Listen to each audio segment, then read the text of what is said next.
Il y a bien longtemps, un jeune pêcheur au cœur généreux nommé Urashima Taro vivait dans un village au bord de la mer. Un jour, Taro découvrit une petite tortue malmenée par des enfants sur la plage. Plein de compassion, il parla gentiment aux enfants et libéra la tortue pour la sauver.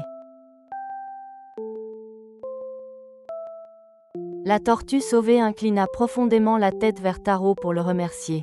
« Merci infiniment, Taro. Pour vous récompenser, je vous guiderai jusqu'au palais du dragon, » dit la tortue en parlant comme un être humain. Taro, surpris mais curieux, grimpa doucement sur le dos de la tortue. Juché sur la tortue, Taro avançait dans les profondeurs scintillantes de l'océan. Des poissons aux 1000 couleurs nageaient autour de lui, tandis que de beaux coraux et des méduses lumineuses l'accueillaient sur son chemin. Le cœur de Taro s'emplit de joie devant ce voyage marin comme un rêve. Bientôt, un magnifique château resplendissant apparut au fond de la mer. C'était le palais du dragon.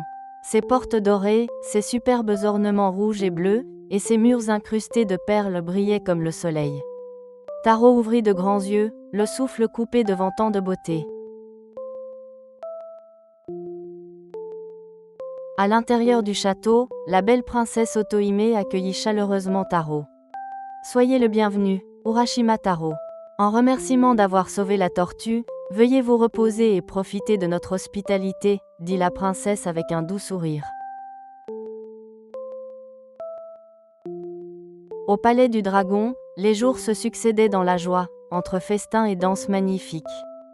Des poissons vêtus de kimonos dansaient gracieusement et de délicieux plats étaient servis sans cesse. Taro se laissa emporter par ces journées de rêve et oublia complètement son village natal.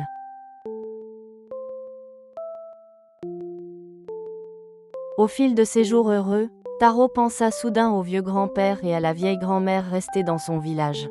« Vont-ils tous bien ?» se demanda-t-il, le cœur envahi par la mélancolie. Taro confia alors à la princesse Otohime son désir de rentrer chez lui.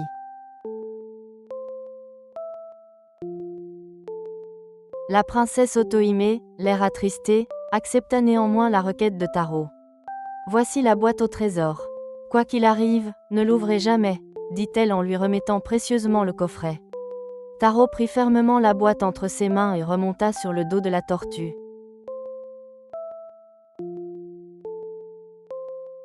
De retour au village, Taro réalisa que tout avait complètement changé autour de lui.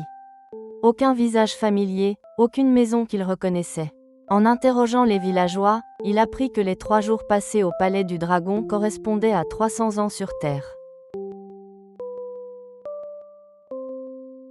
Accablé de chagrin, Taro contempla distraitement la boîte au trésor. Oubliant les recommandations de la princesse Otohime, il l'entr'ouvrit doucement sans y penser. Aussitôt, une épaisse fumée blanche s'éleva et enveloppa son corps tout entier.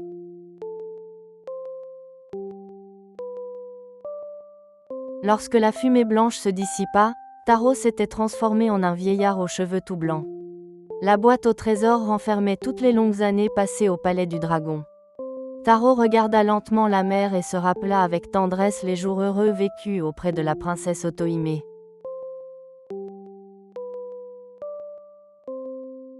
Ainsi se referme l'histoire d'Urashima Taro.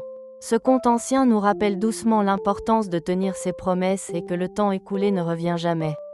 Là-bas, au-delà de la mer lointaine, la princesse Otohime sourit sûrement encore de sa bienveillante façon au palais du dragon.